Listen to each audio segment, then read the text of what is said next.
Hello everybody, my name is Eric D. Johnson, also known as BrightShine. I live right here in the city of Memphis, in the state of Tennessee, in the county sheriff. Today is early Sunday morning, October the 9th, 2016, time 5:05 a.m. First, say thank you to all my family, my support for continue encouragement and support. So continue to keep myself employed right here in this Memphis tri-state area and continue to further my education at Monroe College Online, pursuing my associate's degree studying business administration, concentration in marketing. On today's video, the music you hear in the background is African hip hop. And on today's video, we're going to continue to talk about African traditional religion. So let me turn it.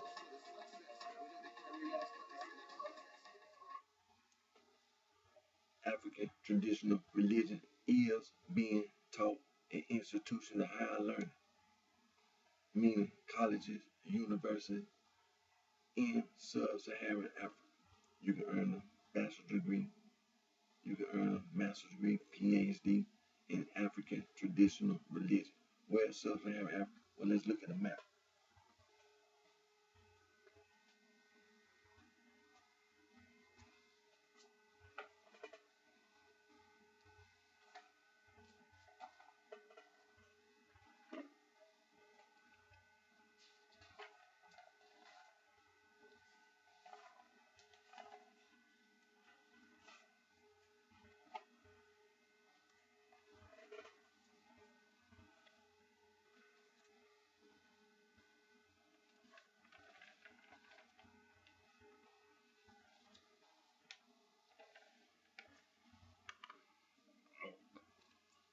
Now, this is a language distribution map.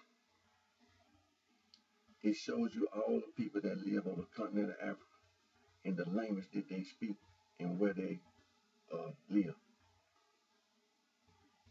The blue color that represents the Afro-Asiatic. The yellow color represents the Nilo-Saharan. Now, that dark orange color that represents the Niger-Congo A, and the light orange color represents the Niger-Congo B. And you see sub-Saharan Africa, at least part of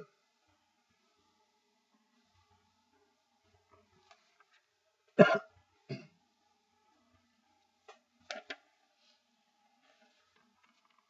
Now, this is the other part of the map. As you can see in the legend on the side, it shows you that the blue color represents the Afro-Asiatic. The yellow color represents the Nilo-Saharan. The dark orange color represents the Niger-Congo A. The light orange color represents the Niger-Congo B, Bantu. The green color, those are two groups of people. Koi or Kwe people. They are the pastoralists. The Sand people are the hunter-gatherers. Now, over there on the island of Madagascar, that purple lavender color, that's the Austronesians. Now, the Austronesian people are the people that live in Indonesia. They are not the original inhabitants on the island of Madagascar. The people in Indonesia, some of the people in Indonesia, they migrated or left Indonesia. And they settled on the island of Madagascar and colonized the island of Madagascar. They are not the original inhabitants of the island of Madagascar.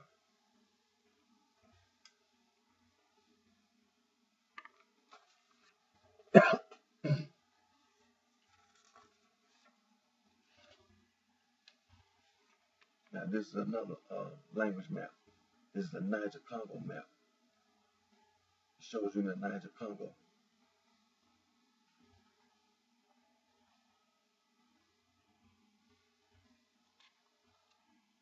The primary branch, Volta Congo.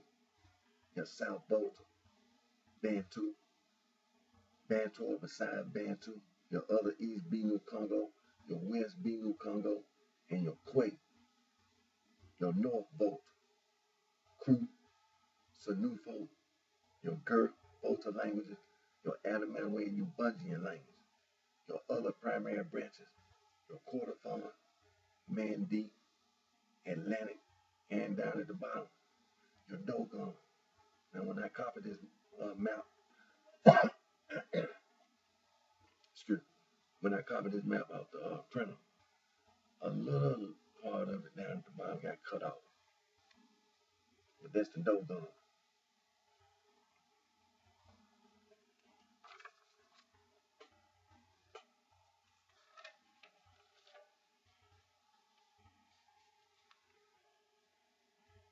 This is another language map. This is the Niger Congo, and it shows you sub-Saharan Africa.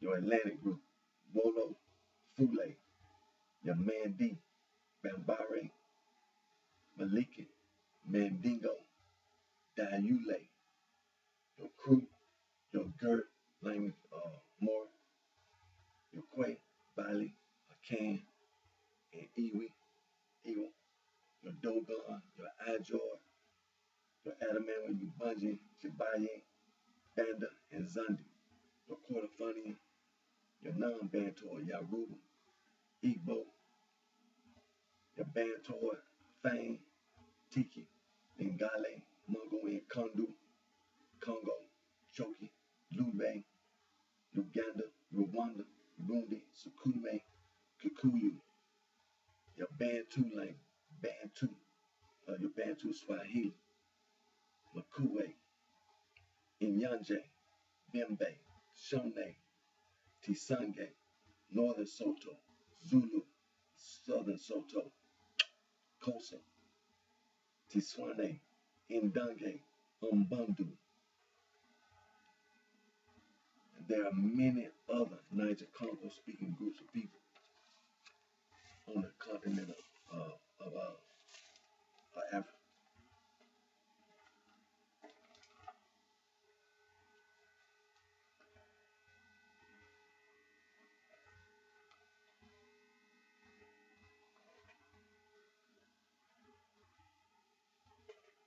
And before we get to our reading, we know that currently there's been a natural disaster that has occurred, and many people in the Caribbean been a lot of loss of life, um, loss of property, and people in desperate need of help. And first thing they don't need is anybody that's trying to take advantage of anyone in under those circumstances. But, excuse me, but we do know that there are some people who, um, whenever there's a natural disaster, instead of them trying to do what's right, they find some kind of way to do what's wrong.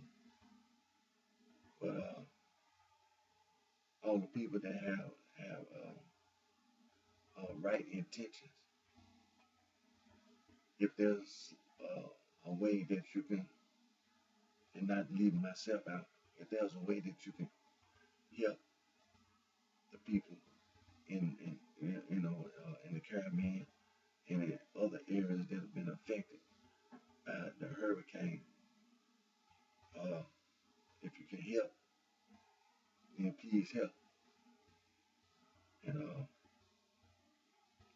because it's been for instance, the island of Haiti, and as you know, the Dominican Republic and Haiti are right on the same island and right next to each other, and been uh, like I said, been a lot of loss of life,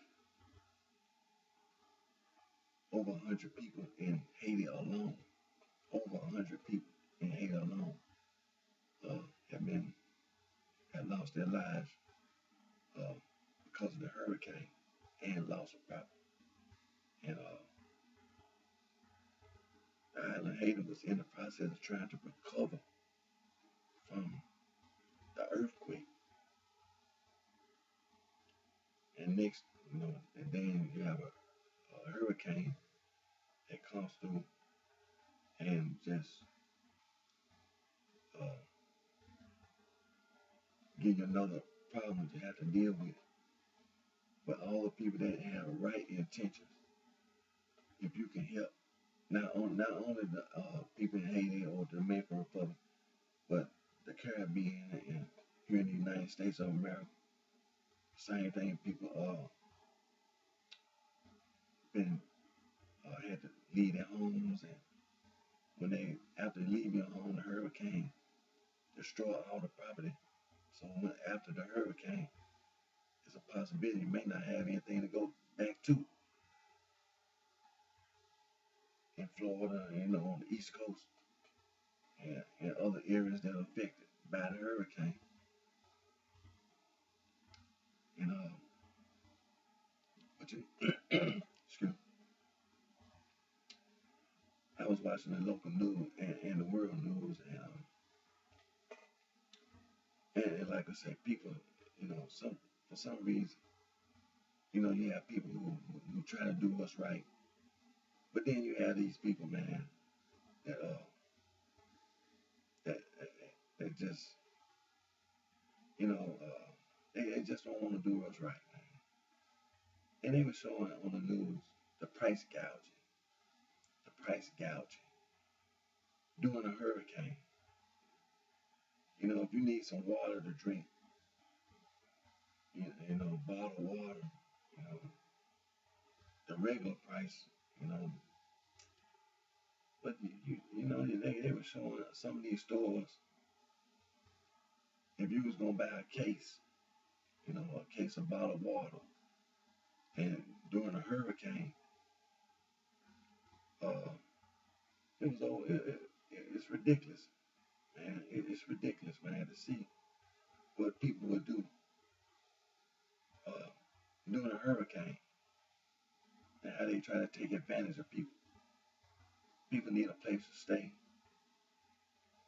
They try to go to a hotel or a motel, find somewhere to stay. And the news reporters showed the regular price, and then they'll show the price during a hurricane. It's ridiculous, man. It's ridiculous. And, and, and but the state of Florida and other states, they had the law enforcement, trying to do something about people trying to take advantage of people during a hurricane or during a natural disaster, or just taking advantage of people in general. But the news media had the opportunity just to show the general public what people, what some of these people do to take advantage of people, man. And it's really a ridiculous thing to see. Seeing all those people in Florida leave. I'm talking about large. There's a lot of people live in the state of Florida, and in the areas that are affected by the hurricane. Just seeing all those people getting on the highway trying to leave. The National Weather Center told everybody to get out, and that's what the majority of the people took heed to the warning and got out of there. And it's just a sad situation when you see those people that's leaving, their jobs and can't go to work, and you never know what a person's situation was before the hurricane. It's a lot of working low income people, what they call the working poor. You can have a job and still be poor. You know, you could be making, you could be working on a job, but you getting paid minimum wage, and then a hurricane come through, or an earthquake, or a tornado, or a flood, you know, some type of natural disaster, a volcano. You might live around a volcano, you know, and then to see, you know, you trying to save your own. Like if there's nothing that you got to save, you know, like your property, you can't save your property. Your only thing you got left is your life, and you can just say, I'm still alive. But then to get taken advantage of, that's a hard thing to have to deal with. You know, you already trying to deal with the fact that you done worked all these years and was trying to, you tried to buy a car. I mean, you just think about, everybody's not rich. You know, everybody's not middle class. And the majority of people are working poor or just above what they call just above minimum wage. Just like myself, for instance, I started out on a job getting paid minimum wage or above, just above minimum wage. Then you get hired permanent. Just because you got hired permanent, that don't mean that you all of a sudden you middle class, because you're not. I'm not. You just above minimum wage and still struggling, still trying to get trying to get a little bit, trying to get a little further.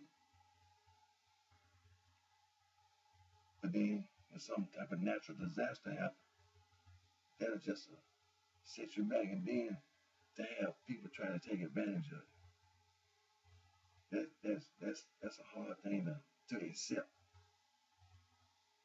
And so if you can do what's right, do what's right.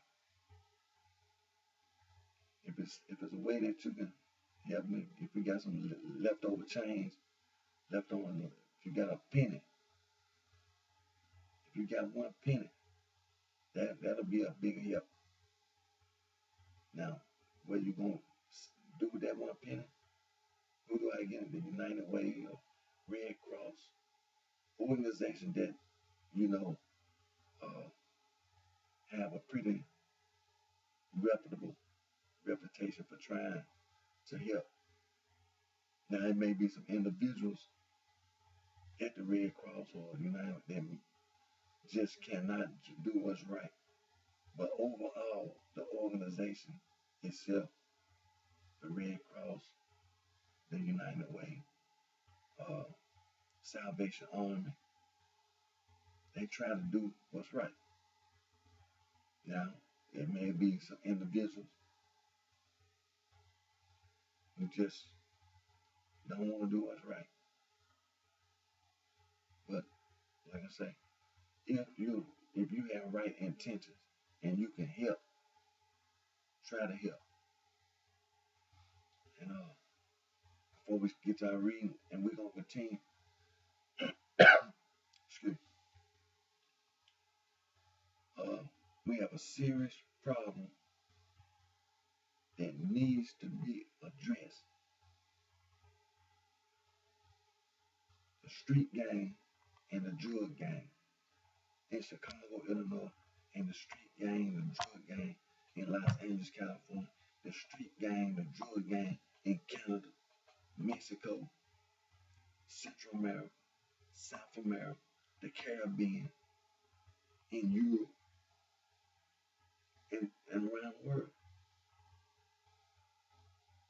Get in contact with the Niger Congo. Myself, as well as others, our ancestors Niger Congo, we are descendants of Niger Congo. Get in contact with the Niger Congo in sub-Saharan Africa.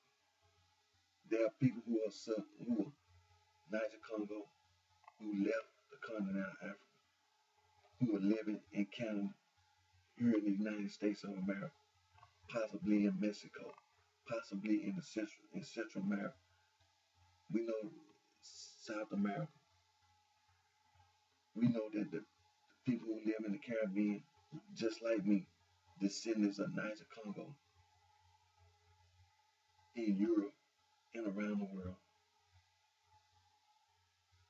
We don't want nobody to think that you're going to make a fool out of anybody. Because that's what these street gangs and drug gangs here in the United States of America, that's what they'll try to do. They'll try to make a fool out of people who live here. They'll try to use the people who live here, get in contact with Niger Congo in sub-Saharan Africa, and get them informed about the problem that we have with this street gang and this drug gang in Chicago, Illinois, the street gang and drug gang in Los Angeles, California. Have a serious problem, and they need to be informed. Get in contact with Niger Congo in sub-Saharan Africa as soon as possible.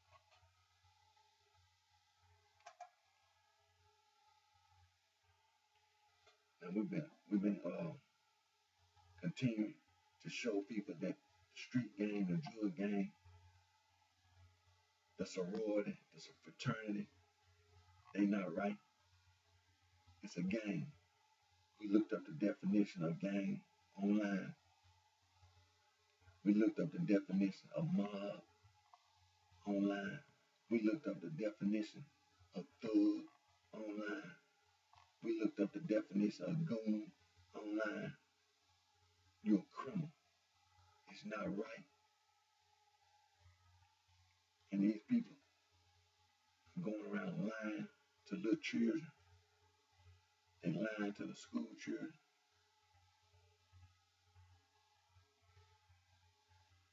And these people need to be held accountable and responsible for the wrong that they are doing. It's wrong. And they do not need to be getting away with the wrong that they are doing.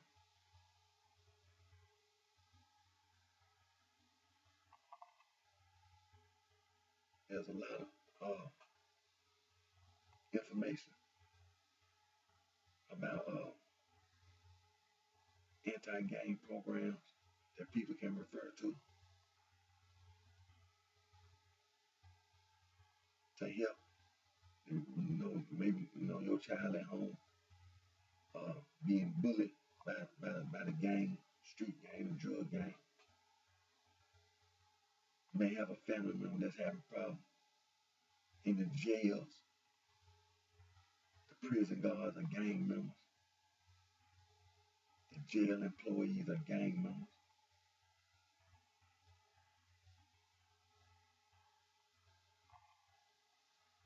And so people looking for answers to the problem that they have. These people are not right, and these people need to be held accountable and responsible for the wrong that they be doing. It's wrong. And the people that want to do what's right, get in contact with the Niger Congo as soon as possible.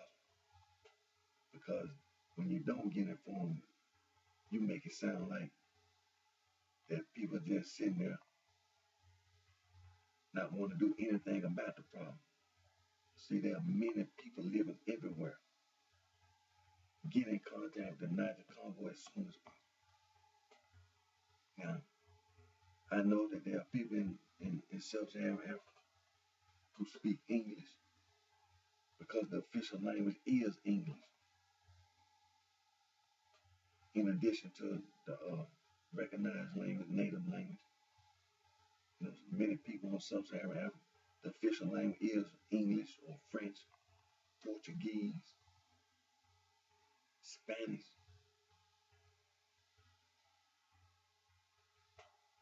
And they watch this video and they understand that there's a problem, a serious problem with this street gang, this drug gang, and with this sorority and the fraternity. Because that's one of the main influences for the street gang and drug gang is the sorority and the fraternity, because that's where they start. See, many of the people that are just like this, this is the,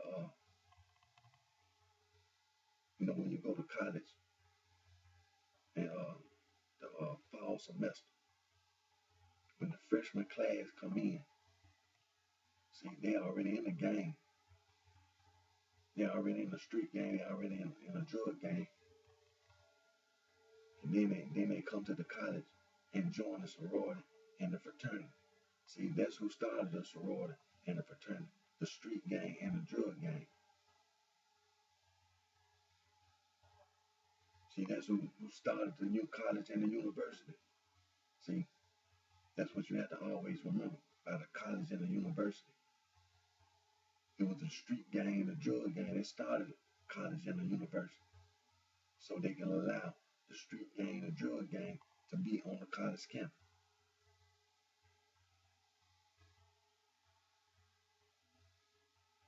Get in contact with the Niger Congo as soon as possible to inform them about this serious problem that we have with the street gang and drug gang.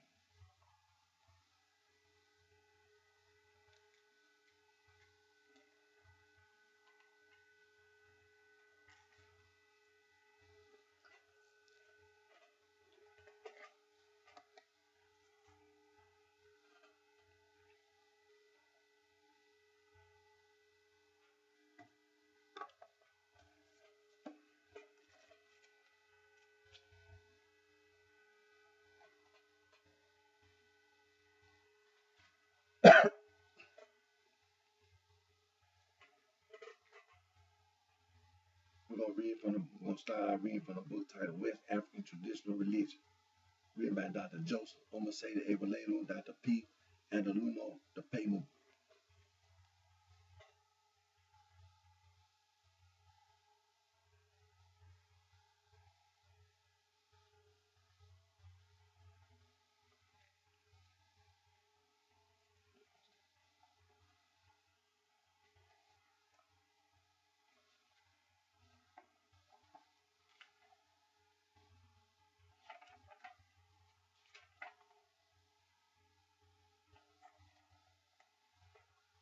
We read from chapter 7, God and the Society.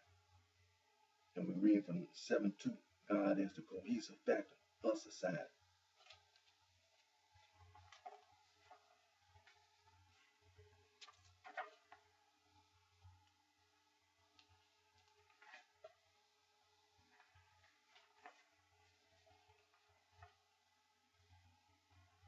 God is the cohesive factor of society. Already we have seen that the West African people believe that man and this world are created by God. God is the owner of the world, hence of the society. Since he owns the society, he also owns the individual person that make up the society. God loves and caters for both the society and the individual person because they are all works of his creation. Man realizes this fact and he never embarks on anything on God's earth without foundation rituals. He is constantly aware of God and his dependence upon him because he has something of God in him.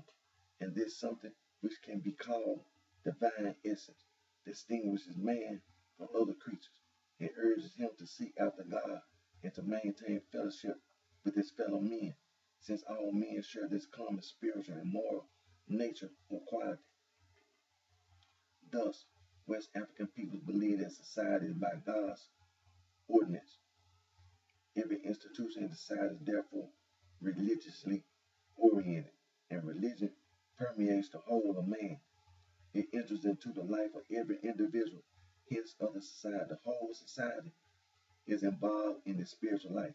Thus, betrothal, marriage, birth, death, cultivation of the land, founding of a village or town or market, enthronement of kings and chiefs, and other undertakings in society are seen as religious activities. They are all done after divination, and religious sanctions must be obtained before undertaking any of them. Moreover, the government of the society is seen as a religious affair. The whole society is organized and maintained by the spiritual forces which pervade it. But as we have noted, such spiritual forces and power do not function on their own, and they do not have absolute powers and authority to function. They are responsible to the Supreme Being, who is the cohesive, unifying factor of the society. Thus, in maintaining society, God has brought the divinities into being. They act both as his ministers in the theocratic government of the world and as intermediaries between him and man. Through these functionaries, God gives society cohesion and persistence within the human community.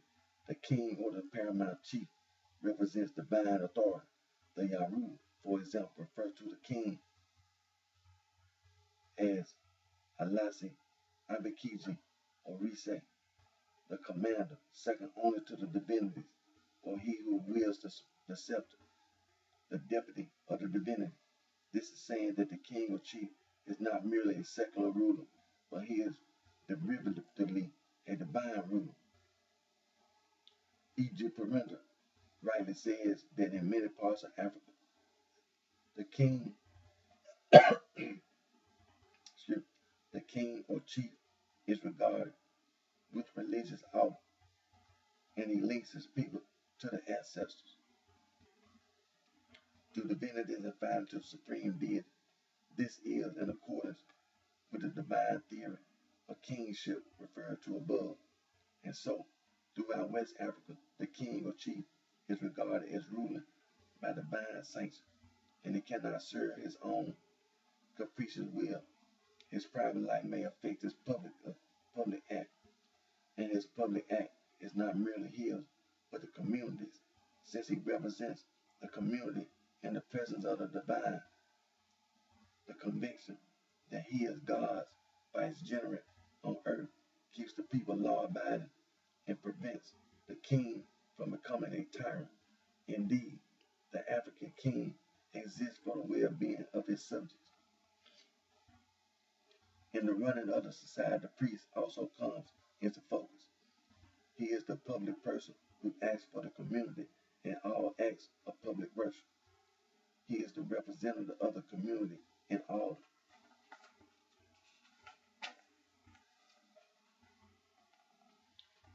sacrifices. He is a go-between or an intermediary between God and man. And since sacrifices are meant to renew the relationship between man and the supersensible powers, which in turn ensure human and society well-being, it follows then that the act of the priest must genuinely represent the spirit of the people. Unless this is so, sacrifice is hollow and meaningless. In both cases, the priest or the king or any leader is an individual person whose act must surely guide the well-being of the society. His private and public life must be such that gives him the privilege of being a true and reliable leader of men, and not that which makes him basically indifferent and out of empathy with the problems and aspirations of the society. Though he is a leader, he is also an individual member of the society whose act must promote the well-being of the society.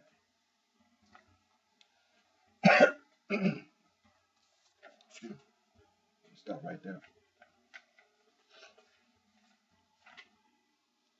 And we've been reading from 7:2. God as the cohesive factor of society.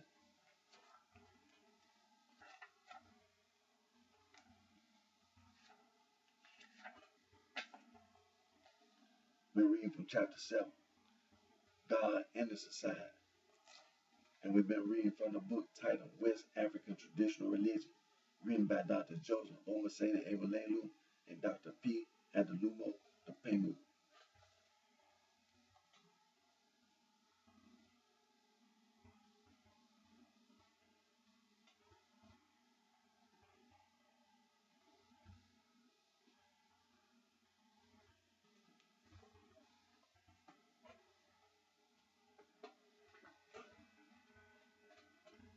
We're going to continue our reading from the book titled African Traditional Religion, a Definition, written by Dr. E. Baloja I. Dowu.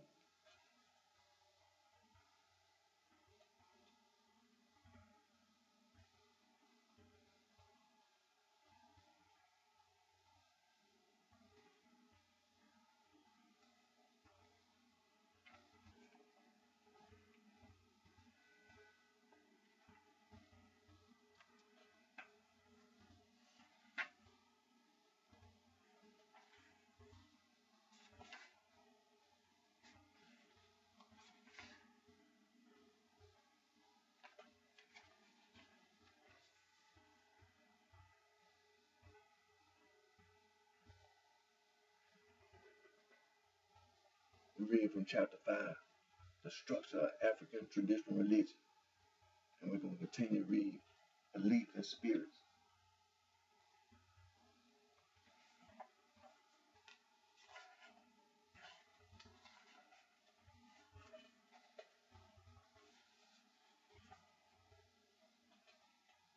There is a strong belief about another curious category of spirits. It is not certain whether these began as spirits of deceased persons or not, but they are the spirits known to the Yoruba as Abaku, or to the Igbo as Agbunji, that is, spirits born to die. The belief here is that there are wandering spirits who specialize in the sadistic mischief of finding a way into wombs to be born in order to die. The traditional explanation is that there is a company of spirits whose members are under an agreement to undertake in turns this errand of mischief before those who are thus assigned leave the company temporarily. They enter into a pact that they will return, that is, die, at certain named dates and times. Africans, where this belief prevails, are always seeking protection against this category of spirits, especially when women are pregnant. It is believed that a child who is an incarnation of one of such spirits may be detected through divination. When this is done, a step is taken by medicine or magic, often combined with maltreatment to prevent it from ever again attempting the prank on the same woman. For one such spirit could play the same woman several times and perhaps eventually leave her altogether childless if there is no means of controlling the situation. Sometimes the spirit may be made to decide to break the pact with its spirit companions and remain a human being on earth. Our important human spirit with which Africa has had to reckon very painfully, very disastrously, is the spirit of the witches. In Africa, it is idle to begin with the question whether witches exist or not. The observer from elsewhere outside African culture may hold whatever theory appeals most to him on the subject. To Africans of every category, witchcraft is an urgent reality. There are African investigators who have come to the realization that in speaking or writing about witchcraft, the actual belief of Africans must come first. African concepts about witchcraft consist in belief that the spirits of living human beings can be sent out of the body on errands of doing havoc to other persons in body, mind, or estate. That witches have guilds or operate singly, and that the spirits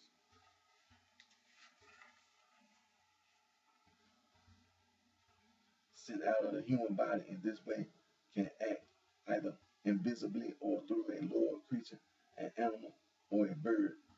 The question how witches operate must be connected with the problem of evil in general, and so the secrets of witchcraft may never be altogether clear to non-members of the guild of witches.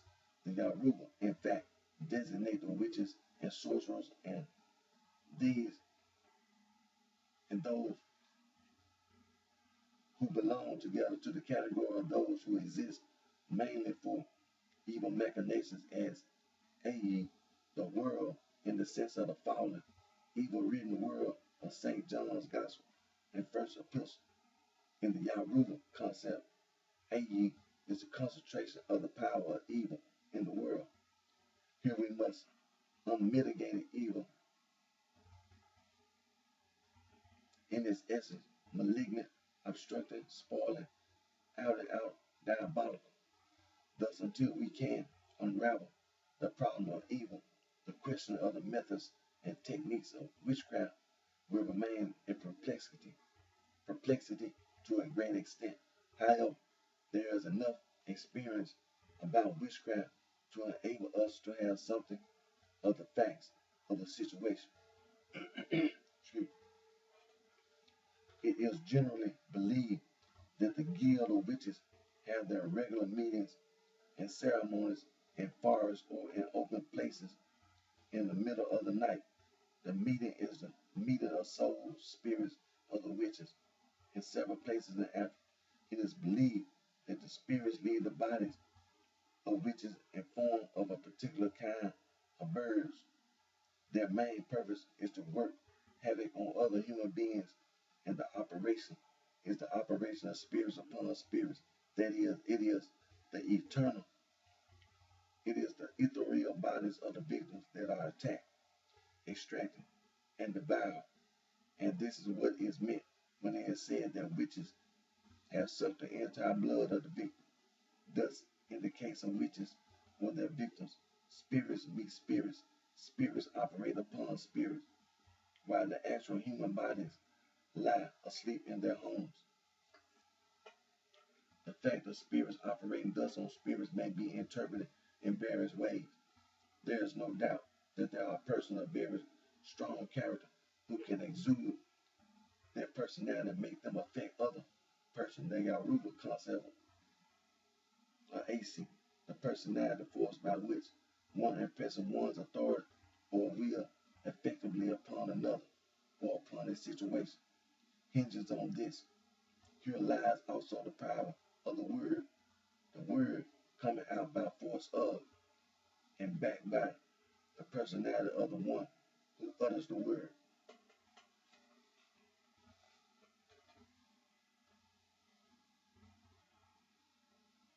In Africa, there are people who possess this ability to exude themselves and impose upon others psychologically or by words. There are people who will go to any length in self-denial and in seeking every means in order to develop their personalities. Fasting, abstention from kosher, and from eating certain things which are believed to be physically debilitating, and using appropriate medicine to strengthen the inner man. The fact of telepathy is to be connected in Africa with that of the exudation of personality. Here, the psychological situation favors effective telepathy very much. The priest, the doctor, or any person of very strong willpower can impose upon the personalities of others psychologically to bless or to curse. The witch, with this pervertedly strong willpower, always operates psychologically to cause first physical and then physical disasters. The compulsion, neurosis, so much dwelt on by Semaphore will apply aptly here. The point here is that the spirits to be reckoned with according to African belief, those of the witches are urgent, painful, very often disastrous importance. There is also the fact of the guardian spirit or man's double. The belief here is either that the essence of man's personality becomes a sort of split entity which acts as man's spiritual counterpart or double, as among the Yaruba or Igbo, or that the guardian spirit is a separate entity as among the Edo. This double is bound up with the issues of man's destiny on earth. That is, destiny depends on how far this entity is in good state itself. The Ori, Yaruba, or Chai, Igbo,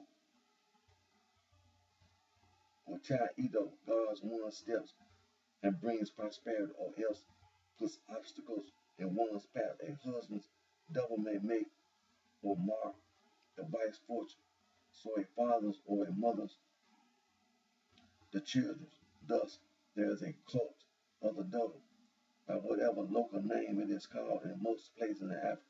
For example, among the Yaruba,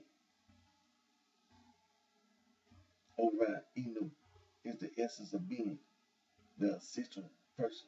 It is also designates the double. The physical head is a symbol, but there may be other symbols and sacrifices offered to the counterpart. may be placed at the crossroads or at the foot of a sacred tree. When the Yaru makes an offering to his father's counterpart, the right big toe is the symbol, and when to the mother's double, the left big toe is the symbol. A wife who is dogged by misfortune may be told to make an offering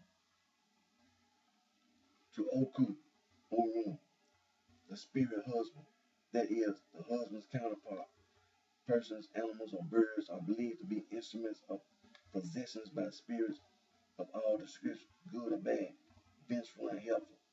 Spirits may cause insanity or diseases, miscarriages in women, or deformity in human beings.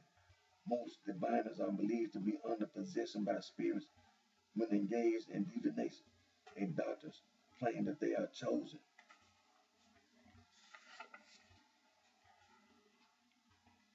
by spirits, taught medicine by spirits, and guided in their profession of diagnosis and healing by spirits. We may appropriately summarize this section by saying that of spirits in Africa there is no end.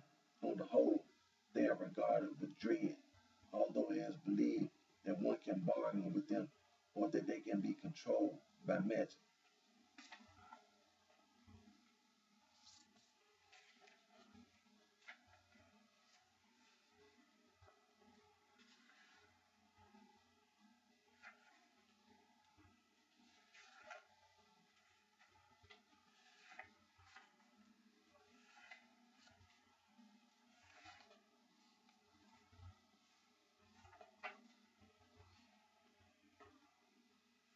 And we just been reading from belief in the ancestors.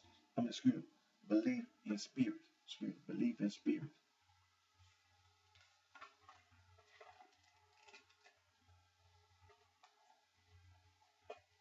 And we've been reading from chapter 5, the structure of African traditional religion. And we've been reading from the book titled African Traditional Religion, a Definition, written by Dr. E. Beloja Adowu.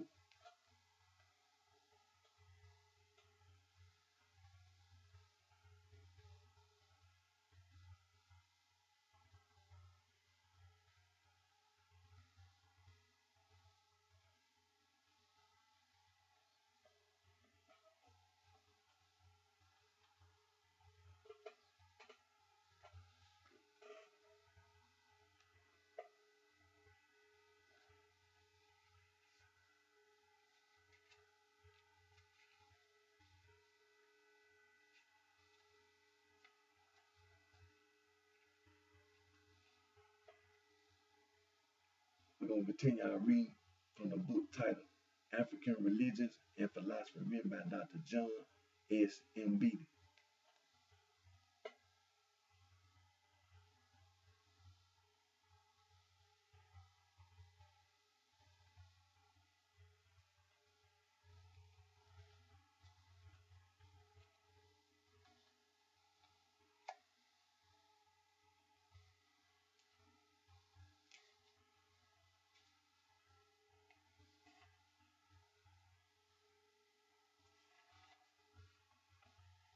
As we're reading from chapter 5, the works of God.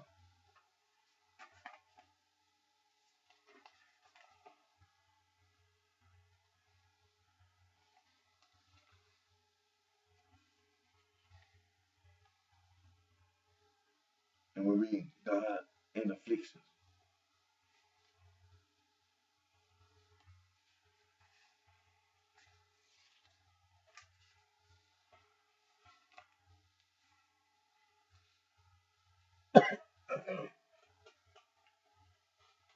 While, as we have seen, God is actively sustaining his creation and providing for it, there are afflictions in human life which puzzle many society, and a large number of people's explanation for those afflictions involves God in one way or another. This becomes clear as we consider some concrete examples. When the tongue are in trouble, a person exclaims in heaven, God has forsaken me. These people trace events of a sudden or unexpected nature to the influence of Talo, this being a word which describes God and or heaven. For them, the birth of twins is a great misfortune, and when it happens, it is considered a manifestation of Talos power. The Lubare believe that God brings upon people afflictions in form of mental disturbances and virulent diseases. When endless troubles continue in a given family, people say that they come from or are approved by God. Whereas magic, sorcery, and witchcraft are universally regarded as the main cause of individual disease, it is not uncommon, in addition, to consider God as responsible for diseases, especially epidemics. Mental disturbances tend to be blamed on the spirits, even if human agents may also be considered responsible. The Takane believe that whereas God removes diseases, he may strike people who commit incest or contravene important rituals. Calamities and cattle diseases are interpreted by the Suk to be God's punishment for man's misdoings. Some societies hold that God may use spiritual beings to bring afflictions to men. Thus, the Chaga say that he sends a spirit to cause smallpox and other sickness. Though a person will only die when God permits it, the Besoge have a divinity of plague. The Gisu have one of smallpox and another of plague, and the Yaruba believe that the divinity of smallpox prowls about when the sun is hot. It is also held by some society that God has different aspects, one of which is responsible for misfortunes, misfortunes among men. We have already mentioned the Lubare belief that the imminent aspect of God is considered bad and is associated with misfortune, while holding that God is good to all men. The Ale nevertheless attribute much of the evils and sorrows alike to him. The Kikuyu say that God has three aspects, one of which is responsible for various misfortunes, though these are accepted as God's will. In some areas, the cause of misfortune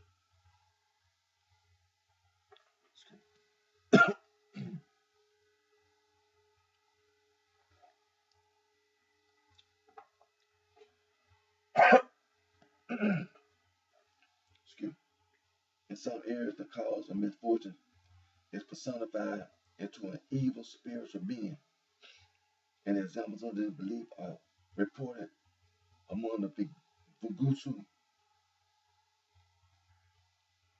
Sukume, Inyamwizi, Duruse, Belusi, and others. National calamities such as drought, epidemics, locust invasions, wars, and floods are beyond individual human cause or control. They are generally attributed to God's activity or to a spiritual being. If God is thought to be responsible, it is often taken that he is punishing people for their mischief. The Babende, for example, believe that when God is angry with their chief, he punishes the country with locusts and floods. The Langai, on the other hand, consider these calamities to be God's manifestations, presumably of a judicial manner. The Nguni, Suk, and Yanje, and others believe that calamities are sent by God, and some, like the Nua, accept these calamities as God's will about which they can do nothing. Death is perhaps the most mysterious and puzzling of all misfortune. For many people, God is paradoxically the giver of life as well as the one who takes it away. Even if other agents may be and are generally blamed for the immediate cause, this paradox is expressed variously by African peoples. The Akan speak of God as the ever-ready shooter, and his agents are giving life to all things. and the killer mother, the Bakongo, are convinced that God never wrongs anyone, yet he may allow death occasionally to occur, at which time they say of the dead person, he died by God. The Burundi consider God to be both the giver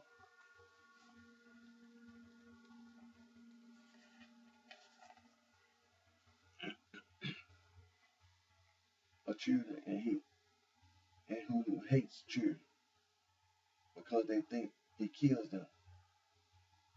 At the open bundle dances, the women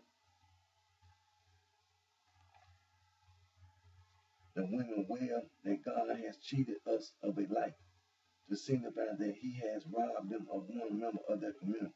The Yaruba hold that God created death for the purpose of recalling the person whose time on earth is fulfilled.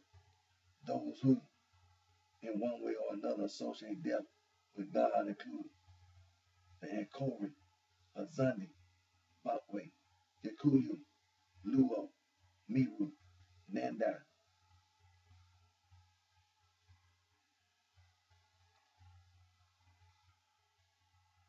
Fugusu, Zulu, and others.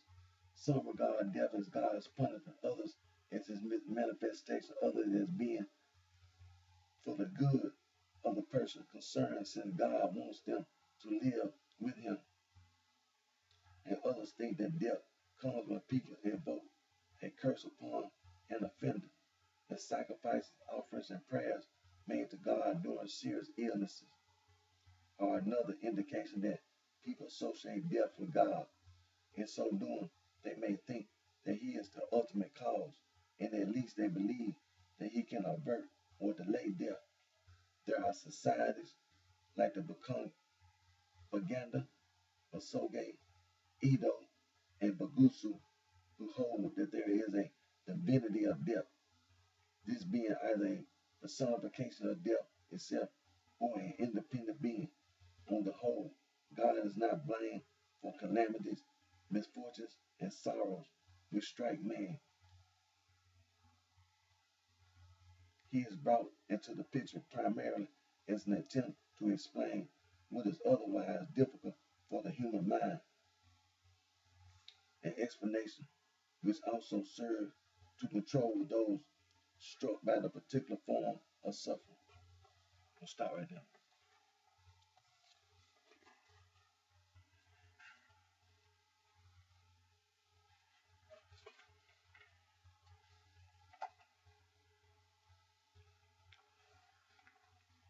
We've been reading from God and Affliction.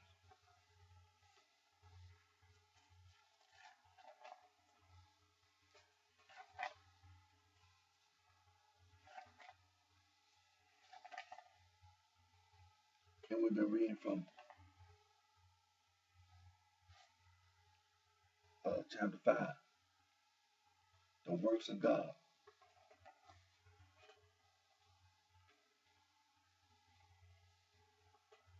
We've been reading from the book titled African Religions and Philosophy, written by Dr. John S. M.B.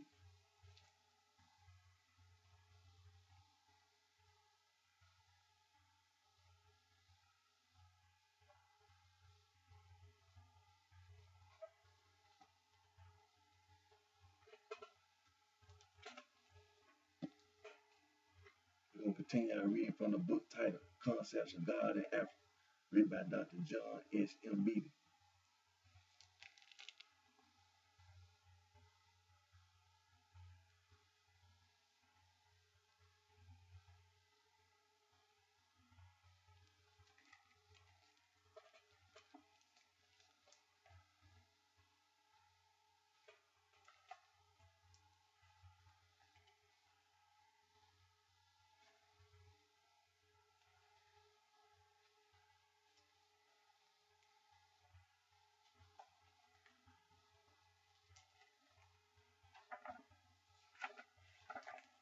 We're reading from part 4, God and Man.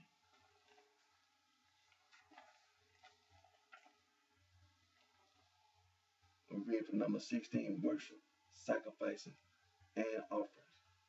And we're reading from Animals and items used for sacrifices and offerings.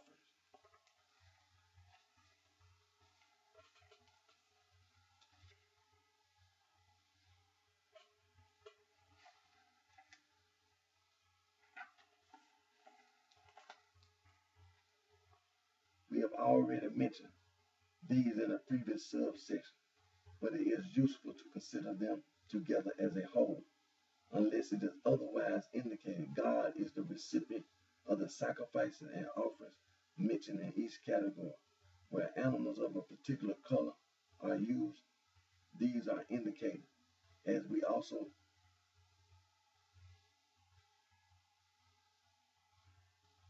are also other specifications where they are mentioned in our sources. Well, I'm gonna stop right there. I'm gonna come back and finish reading. We're gonna stop right there.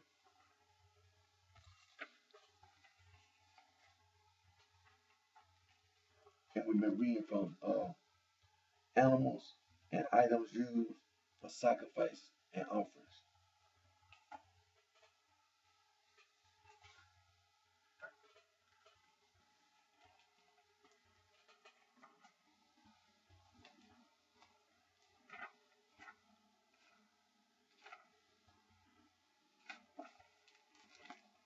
And we've been reading from number 16, worship, sacrifices, and offerings.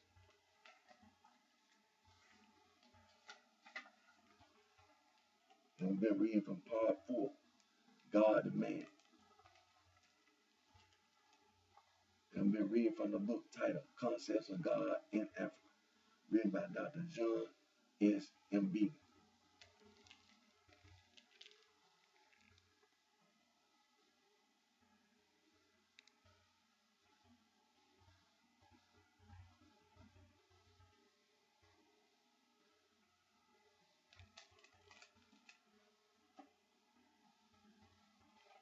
Before we end today's video, uh,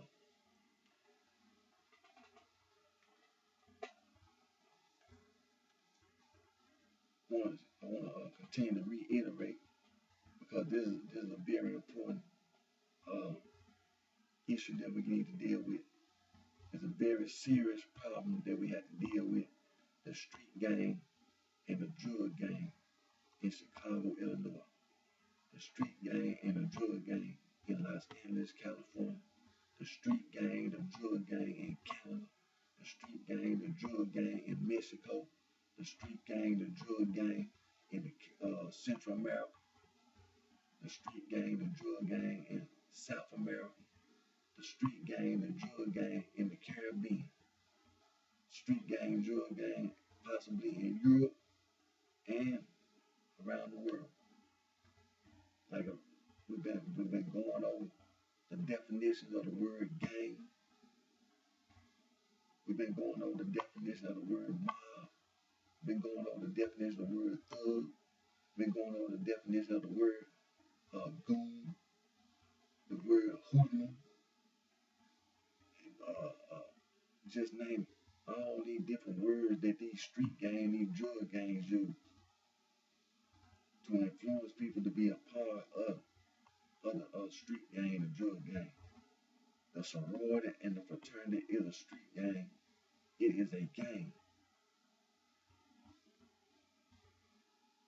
And by definition, they are criminals. They are violent and their activities are criminal. They are criminal. What they are doing is committing a crime. And see, what the situation that we're dealing with is that it's been many years that they've had to get themselves put in the government and civil society, the civil service, like the post office and the police department, the military, the sorority and the fraternity. The political parties and just the government in general.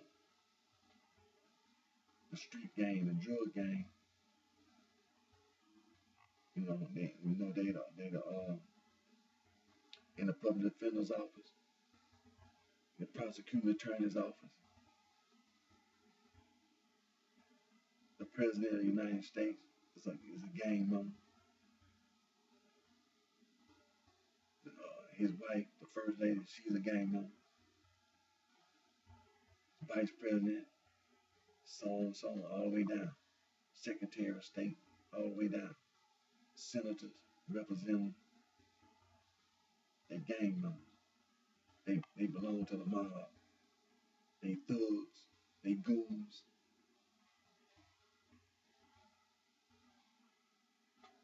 Many of us, like myself, our ancestor, Niger Congo, we are descendants from Niger Congo. We don't live on the continent of Africa.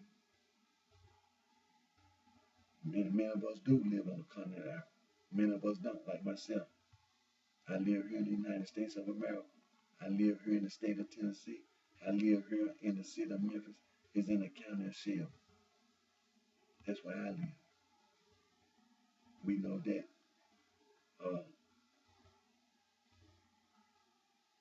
the East African slave trade or Arab slave trade is one of the reasons why many of us who are descendants of Niger Congo are not living on the continent of Africa. The West African slave trade, the Mid-Atlantic slave, the West African slave trade, or the transatlantic slave trade is another reason why people like myself, who are descendants of Niger Congo, are living in the Western Hemisphere. We live in Canada. We live in the United States of America. We live in Mexico. We live in Central America, South America, the Caribbean. Many of us live in Europe now. Some of us live in the Middle East and just in other parts of the world.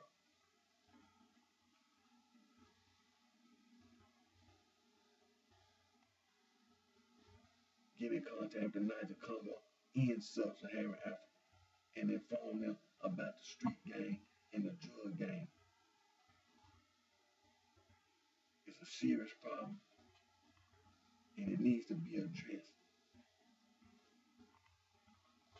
And we're going to continue to work on our language.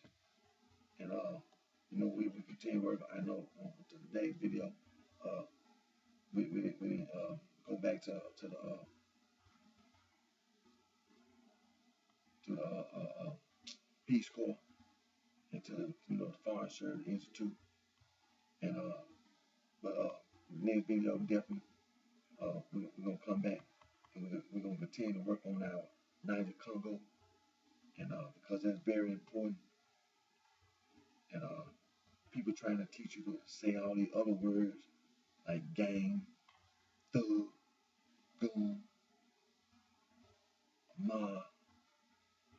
We descendants of Niger Congo, and every time somebody is trying to teach you a word, there's always some word that's wrong, trying to make you be a criminal, trying to make you be a gangster, trying to make you be a mobster, trying to make you be a thug, some Indian word, trying to make you be a goon, another English word,